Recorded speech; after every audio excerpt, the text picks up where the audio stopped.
All right, everyone, the Parkland students have been going around sort of protesting, shootings and, we need more gun control, gun reform now, hashtag, stuff like that. I'm going to say something blunt and obvious that a lot of people are too fucking cowardly right now to say. You can grieve their loss, the fact that their school was shot up. And I would, because mass shootings are no good. Anytime somebody is harmed, especially if they've done nothing, especially if they're their child, it's a terrible thing. But I'm just going to come out and say it because nobody else seems willing to do so.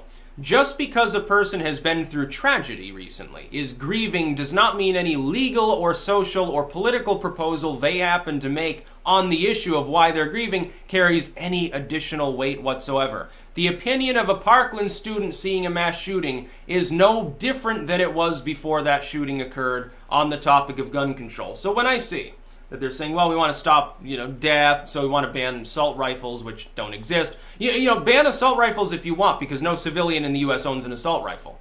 The AR-15, the civilian model that people carry, is not an assault rifle. It's a sporting rifle, but, in legal literature, in California aside, that's generally understood by people who know anything about firearms. You don't even need to be a gun enthusiast to understand this, but it is true. So, they want to ban assault rifles and bump stocks, and then Trump goes along with them. It's like, he's crazy for doing that. I don't know what he's trying to do. He's trying to cut his approval down. He felt like he was getting ahead in the polls too much. He wants to handicap himself so he can keep playing cat and mouse, I guess. He wants to keep up the good struggle because it amuses him, so he wants to lose a few points off his approval. He saw that it was drawing even with his disapproval. He got upset because he's like, well, now I'll have a mandate. Shit. People will expect me to do, now that I have a mandate, I can do what I want. They'll expect me to do Mar-a-Lago stuff less and not go play golf. So I guess I have to go back to the White House. Fuck it. I have to work 2-3 days a week now instead of just one, which is how our modern political system works. It's not just Trump, but in all honesty, it's cracked. If you want to stop death, if you want less dead children, instead of doing the NIMBY out of sight, out of mind thing like the Democrats and Republicans in Congress do, why don't you focus on opposing war? Why don't you try to force Congress to have to declare war in order for acts of war to occur instead of just having this weird system we have now where the president, Bush, can go into a foreign country, kill 500,000 people. It's not even considered an official war. Trump can keep droning people. Obama can drone 50, 60,000 civilians in Yemen and Pakistan in a few years. That's okay. Not an act of war. We bombed your airfield, says Trump, but it's not an act of war. No world war was actually declared. By the way, can I say something about the hypocrites, especially in the Democratic Party within Congress, on the issue of gun control? People need to understand this. You had no problem with Obama giving automatic weapons to cartels. You had no problem with Obama giving missiles to the FSA. Islamo-fascist groups that were, slaughtering civilians just like ISIS does. Those are fine. No gun control needed. U.S. should be able to sell arms to any other state actor in the world, including some of the worst human rights violators. We sell all sorts of weapons to the Saudis. We sell all sorts of weapons to Qatar. We sell all sorts of weapons to Kuwait. We sell all sorts of weapons to all of these countries. Egypt, Turkey, and Israel. The whole Middle East is full of U.S. weapons. People love U.S. weapons because they work really well. It's expensive. They work a lot better than the stuff that the post-USSR Russian state will sell them. These days, people are almost preferring Chinese-manufactured arms, Vietnamese arms over Russian arms because they're so terrible. Other than their anti-missile systems, which are top-notch, which is worrying to people. So thousands and thousands of people get killed by U.S. forces, and probably hundreds of thousands by weapons we've sold sometimes to even tin horn regimes. We do supply half of those warlords in Africa with weapons too, right? We supply cartels and guerrilla movements in Latin America that run drugs with weapons, right? Do you understand how many fucking people have been killed as a result of our foreign policy and our trade deals on armaments? We use middlemen to sell armaments to states we don't even like. Oh, we made money. Well, yeah, good for us. Or we have all these surplus late-era Bradley tanks. Somebody's got to use them. Hey, Kenya, you want some Bradleys? It'll be fine because you're fighting like drug warlords or Janjaweed rebels or something. They're not going to field anti-tank guns, so it'll work just fine. Here, ship a couple dozen of them. Go slaughter. Go have fun. Yeah, we do that all the time, and yet people in Congress want to talk about dead kids. You realize how many dead kids we've generated? Now, I'm not saying, by the way, before anyone jumps down my throat from the right wing, I'm not saying, well, fuck the U.S. troops. No, praise the U.S. troops, By keeping them out of harm's way, by not arming people who might meet them on the battlefield. Why don't we have a sensible foreign policy? Meanwhile, we have a national debate every time a few people are killed in the United States. 2-3 people get killed, it's a national debate over whether civilians here can be trusted with a pea shooter. But we have no national debate when it comes out that Obama's giving 10 times that firepower to a cartel that literally makes money killing people down in the Yucatan.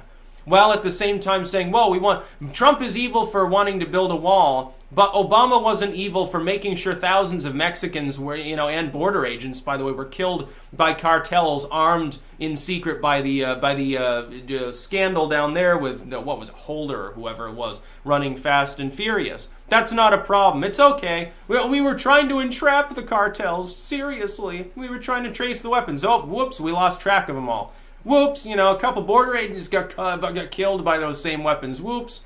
Anyone can make that mistake. We have war raging all over the world. We've got all sorts of problems in this world, and you're worried about civilians here owning sporting rifles. I'm sorry, but to the Parkland students, if you want to stop death, that's not the way to go about it. I'll tell you what would stop death. Now, it's threefold. Number one, you should be encouraging the government here to end the drug war. Number two, you should be encouraging the government here to end its policy of, hey, we can attack anyone we want without declaring war. No oversight, no problem here, as long as it's not complete, utter genocide and total on-the-ground invasion. It's just drone warfare. Nobody cares. Yeah, that's taken a lot of lives. Number three, more government transparency. By the way, do you find it a little bit odd that everyone's saying, well, Donald Trump is Hitler. He's the worst president we've had. He's probably a fascist and he's an evil bigot. But we should give him the right to disarm people. Isn't that a very strange statement to make? Yeah. I would think the U.S. civilians, who by and large are peace-loving and law-abiding, I would rather trust them with automatic weapons than give even those same civilian sporting rifles to a cartel or to the FSA. I wouldn't want to give them the time of day, but our government arms and funds them all the time. Hundreds of thousands of people die, but that's all right.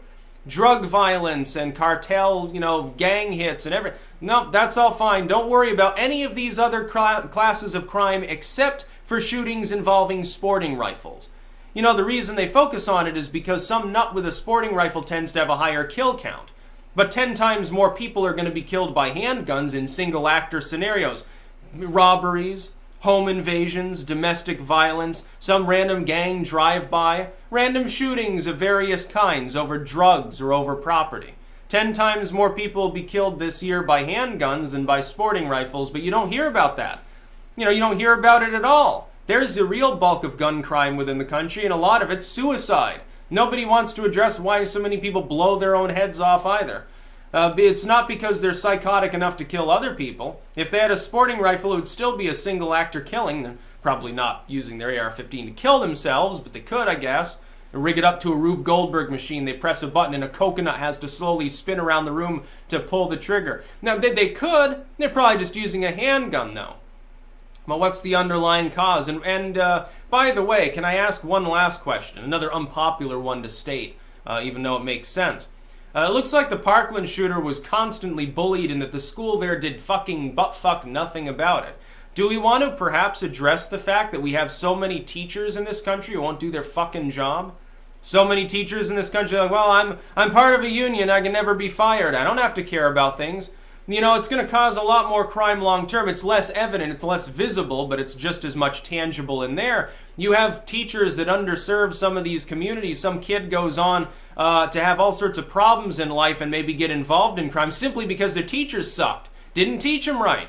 I would think that would be the most grave disservice of all. Maybe if those teachers tried a little bit harder and then we busted up those unions and fired the teachers that weren't doing their job, got more resource people in there. When people are depressed, they're being bullied, they're feeling bad, we actually give a damn about them instead of saying, oh, you feel aggressive towards people? Here, really want to kill people, put on this uniform, Uncle Sam will pay you for it. Trust me, they're going to start a proxy war in your lifetime. Probably 10, 20 of them. You can go off and kill all sorts of people. Huzzah, hurrah, praise America. No. I think that we poorly serve the entire population when we have this kind of debate, and we assume that because somebody's been involved in tragedy, they magically know more than the average person. And by the way, you want dead kids if you don't take them seriously. If you don't agree that we need to ban assault rifles, you love dead children. You love school shooters and you're a violent, horrible person. No, it's called banning assault rifles won't stop those shootings. They'll park a truck full of fertilizer out front instead. They'll kill just as many people, possibly more. Timmy McVeigh didn't need an assault rifle. I think that was during the assault rifle ban period, if I remember correctly. Wonder why he chose to use the type of weapon that he did. Yeah, maybe 10 times more people died as a result. You know, sometimes you're going to get someone in society, they're psycho. It's just the way that it works. Unfortunately, occasionally they're going to actually get away with killing a bunch of people.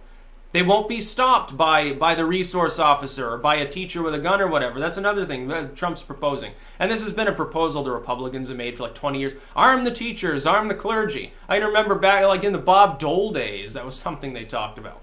It could have an effect, but again, why don't we just try caring about people who are being mistreated and ill-served by the school system? Better mental health care. You know, instead of kicking people to the curb prematurely and giving them antipsychotics. That's the other part. Why does it seem like every mass shooter is on antipsychotics or some other sort of pharmaceutical doping themselves up? Why does it seem like there's such a strong correlation there? It's the biggest correlation there is. It's a bigger correlation than, hey, they used a certain kind of weapon. But we never even have a discussion about it. You're considered like a conspiracy theorist. Oh, yeah, this antidepressant that may cause psychotic rage couldn't possibly be responsible.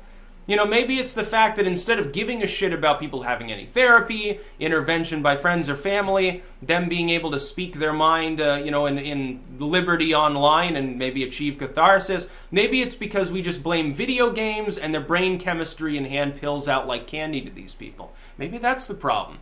No, you love dead children if you suggest that. It's about the guns. The gun is to blame. That inanimate object that only fires when acted upon by another object capable of firing it. The gun is responsible. No, it's not. You might as well say the bullets are responsible. Oh, it's not even about the guns. We should just ban ammunition. Ha ha ha. We found a workaround, the Second Amendment. Yeah, there are people that have suggested that, and it's just as dumb.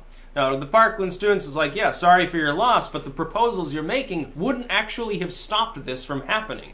It wouldn't stop your bullied classmate from snapping and probably killing a bunch of people. What would have been the difference if he had had a couple of 9mm? He would have been able to legally purchase them. Background check wouldn't have picked it up. Look, you can't just unilaterally say, oh, anyone who's mentally ill can't own a gun. Which mental illnesses are you talking about? You'd have a constitutional struggle over what you could add to that list anyway. They wanted to add can't own gun to the no-fly list. They can't even do that because it's also unconstitutional. Doesn't make any sense. Legally speaking, it would be outside of the law. It wouldn't work, number two. And it's hypocritical when Congress tries to morally grandstand and clutch its pearls. Think about this. The people in Congress are responsible for all sorts of death all the time. Are they really the ones that should be making this decision? And why, if the government is run by an evil dictator or fascist, would you want them to gain the power to take your guns anyway? Are you nuts? You'd have to be nuts. That's about all. Peace out.